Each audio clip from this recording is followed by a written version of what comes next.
Hello friends, இன்றைக்கி சூப்பரான ஒரு புளிக்கொஜ்ஜிங்க நம்ம கிராமத்து ஸ்டைலில் எப்படி செய்யலான்றதை பாருங்கள். சிம்பிளான டேஸ்ட்டில் சுவை அருமையாக இருக்குன்னே சொல்லலாம். என்னதான் விதவிதமாக செஞ்சு சாப்பிட்டாலும் இந்த புளிக்கொஜ்ஜியில் வர டேஸ்ட் வரவே வராதுன்னு சொல்லலாம். நம்ம கஷ்ட காலத்திலும் நம்மளால் முடியாதப்பவும் நம்ம இந்த புளிக்கொஜ்ஜி ட்ரை பண்ணி பார்க்கலாம். சூப்பரான டேஸ்ட்டில் அருமையாக இருக்குன்னு சொல்லலாம். அதாவது ஃபீவர் டைம்லலாம் நம்மளால் சமைக்கவே முடியாது. அந்த மாதிரி டைமில் இந்த மாதிரி புளிக்கொஜ்ஜி ட்ரை பண்ணி பாருங்கள். வாய்க்கு சூப்பராக இதமாக இருக்குன்னே சொல்லலாம். இந்த புளிக்கொஜ்ஜிக்கு அதிகமான புளி தேவைப்படுதுங்க. நம்ம வீட்டில் இருக்கிற புளியை வச்சு நம்ம புளிக்கொஜ்ஜி செய்யலாம். புளியை நம்ம என்ன பண்ணுறோம் பார்த்தீங்கன்னா, ஃபஸ்ட்டு கழுவி எடுத்துக்கோங்க. அதாவது உள்ளே தூசி கல் இந்த மாதிரி இருக்கும். நம்ம விலைக்கு வாங்குறதுனால இது நம்ம வீட்டிலே நம்ம நசுக்கி எடுத்தது தாங்க. அதனால் இதில் தூசி கல்லெல்லாம் எதுவுமே இருக்காதுங்க. இப்போ நம்ம கழுவிட்டு இருந்தாலுமே நம்ம கழுவிட்டு சேர்த்துக்கலாங்க. இப்போ சேர்த்தாச்சு, ஒரு சொம்பு தண்ணி சேர்த்தாச்சுங்க. இப்போ பார்த்திங்கன்னா நம்ம புளி கரைசல் ரெடி பண்ணிக்கலாம். இப்போ புளியை நல்லா இந்த மாதிரி நல்லா கை வச்சு நம்ம மசிச்சு எடுத்துக்கலாங்க. அதாவது அந்த புளி கரைசலுக்கான புளியை நம்ம கரைச்சி எடுத்துக்கலாங்க. இப்போ நம்ம கரைச்சி விழுது, அதாவது சாரம் தனியாக தொக்கு தனியாக பிரிக்கலாம். அதாவது இந்த புளி தொக்கு நம்ம தேவைப்படாதுங்க. கரைச்சி பின்னாடி திக்னஸோடு நம்ம புளி கரைசல் கரைச்சி எடுத்துக்கலாங்க. இப்போ இந்த திக்னஸ் வரணும் பாருங்கள். இப்போ இந்த தொக்கு தேவைப்படாதுங்க. அதனால் நம்ம ஃபில்டர் பண்ணி எடுத்துக்கலாம். இந்த மாதிரி கையிலே கூட நம்ம எடுத்து தண்ணியை எடுத்துடலாங்க. இது தேவைப்படாது. இப்போ பார்த்திங்கன்னா இந்த புளிக்கொஜ்ஜி பார்த்திங்கன்னா சிம்பிளாக நம்ம கிராமத்தில் செய்யக்கூடியது தாங்க. இது காலங்காலமாக அந்த காலத்தில் பின்பற்றினாங்க. இந்த காலத்தில் பின்பற்றுறாங்களா என்னன்றது தெரியலைங்க. இந்த ரெசிபி மறக்கக்கூடிய ஸ்டேஜுக்கு போயிடுச்சுன்னே சொல்லலாம். இப்போ பார்த்திங்கன்னா நம்ம முழுக்க நம்ம இந்த சின்ன உருளைக்கல் வச்சு தான் நம்ம 3 டிஷ் சேர்த்த போகிறோம். அதாவது 3 பொருட்கள் சேர்த்துக்கிறாங்க. என்னென்ன பொருட்கள் பார்த்திங்கன்னா, சின்ன வெங்காயம் ஒரு கைப்பிடி தட்டி சேர்த்துக்கோங்க.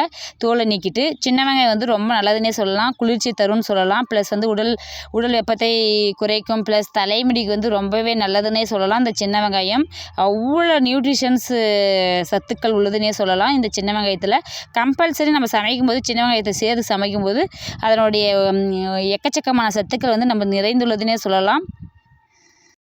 அந்த காலத்தில் பச்சை மிளகாய் ப்ளஸ் இந்த மாதிரி சின்ன வெங்காயம் இதெல்லாம் வச்சு பழைய சாதத்துக்கு சாப்பிடுவாங்க.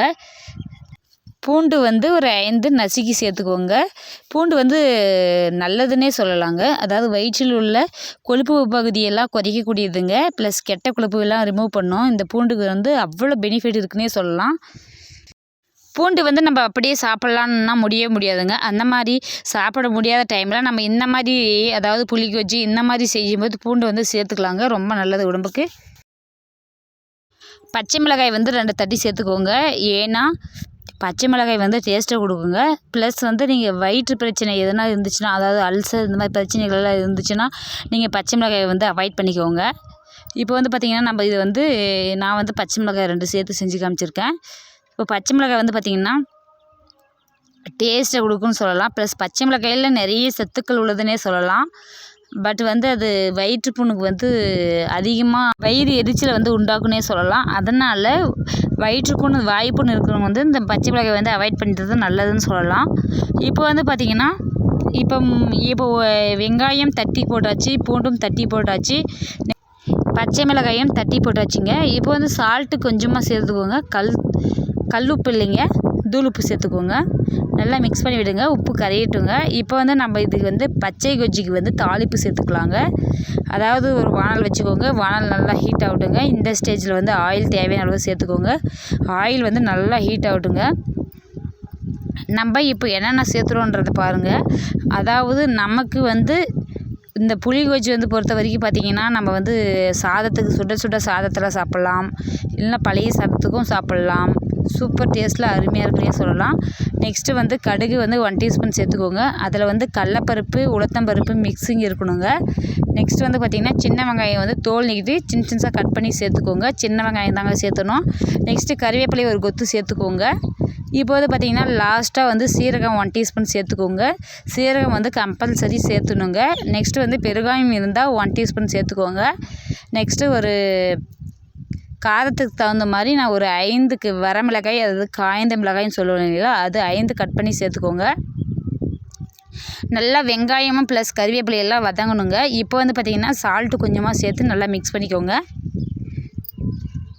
தாளிப்பு 2 மினிட்ஸ்லேயே முடிச்சுக்கலாங்க. இப்போ நம்ம என்ன பண்ணுறோம் பார்த்திங்கன்னா, இந்த தாளிப்பு அப்படியே சேர்த்துக்கலாங்க புளிக்கொஜ்ஜியில். சுட சுட அப்படியே சேர்த்துணுங்க. அப்போ தான் டேஸ்ட்டுனே சொல்லலாம். இப்போ வந்து நான் புளி கஞ்சி எடுத்து வச்சுருக்கேன் இல்லைங்களா, இதில் வந்து சேர்த்துக்கலாங்க.